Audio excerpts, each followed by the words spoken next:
So I was at the Kennedy Institute, and ASHA got some funding from the Department of Education to do a project in the area of augmentative communication that had two, that really had the focus of leadership training. So there was, ASHA recognized, as did the Department of Education, that there was this new area called augmentative communication, that it was beneficial for children and adults who were struggling to communicate.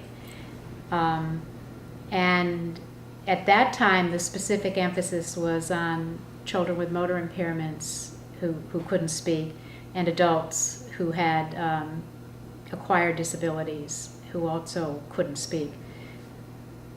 And just as an aside, when you look ahead now, which is 20 some years later, the group of people who can benefit from augmentative and alternative communication strategies and tools and techniques has expanded tremendously. So we were thinking much more narrowly back then.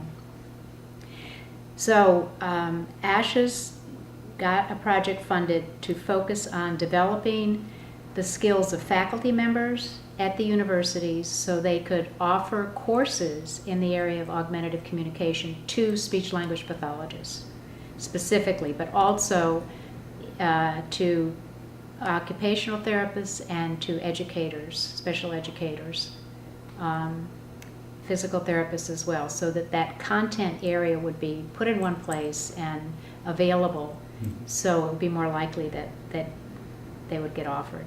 So that was the first project. And that resulted in a book called Augmentative Communication and Introduction, a videotape called Talk is Not a Four-Letter Word, and a curriculum.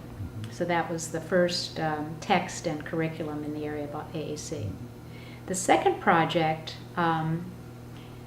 again, I think it was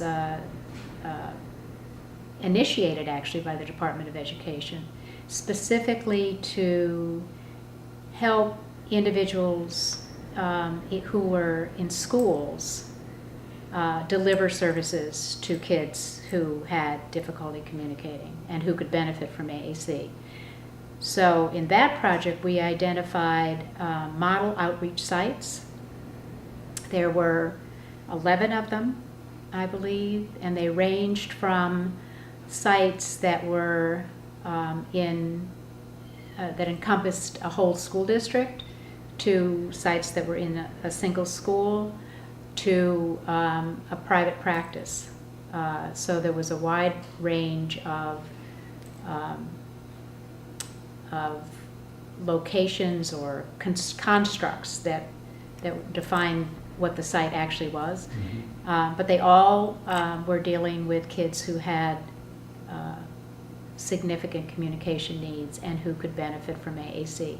And that resulted in a huge book of implementation strategies that range from identifying how to identify kids to how to assess them, to a range of different kinds of ways to provide treatment and work with children and their family members and teachers. And those strategies were written by the people who were doing the work.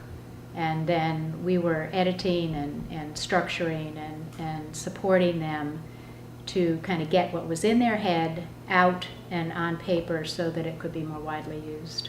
So that was the second ASHA project.